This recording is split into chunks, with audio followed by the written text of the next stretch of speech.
السلام علیکم۔ آج میں جس موضوع پہ بات کرنے جا رہا ہوں وہ ہے بچوں کا انگوٹھا چوسنا۔ ماں کا دودھ پینے کے باوجود بچے میں فطری خواہش پائی جاتی ہے کہ اسے چوسنے کے لیے کوئی چیز مل جائے۔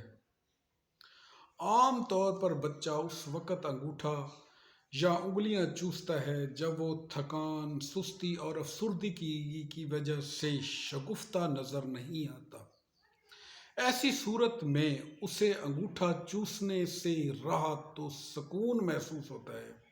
اگر بچے کو مختلف قسم کے کھلونے دیے جائیں تاکہ وہ ان سے کھیلتا رہے، اس کی خوراک، آرام اور خوشی کا خیال رکھا جائے تو ایسی صورت میں انگوٹھا چوسنے کی عادت میں نمایاں کمی ہو جاتی ہے۔ بچے کو جھڑکنے اور اس کے انگوٹھے پر کڑوی چیزیں لگانا جو اسے ناگوار گزریں، یہ نامناسب ہے۔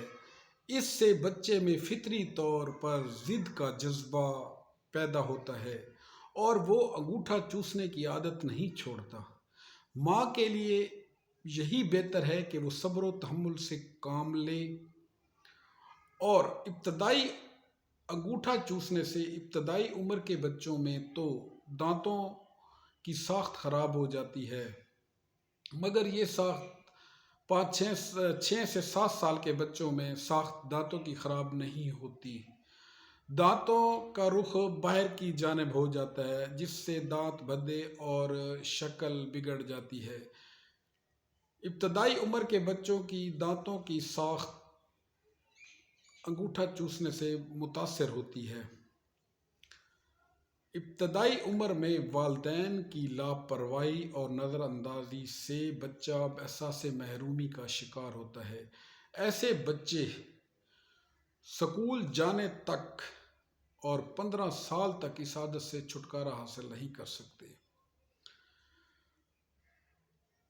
اس کی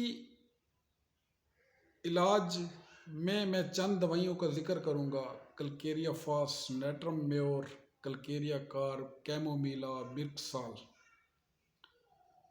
اگر یہ حسب علامات دی جائیں تو بچے میں انگوٹھا چوسنے کی عادت چھڑوائی جا سکتی ہے اور یہ صحت کے لیے بہتر رہتا ہے۔ تھینک یو، شکریہ۔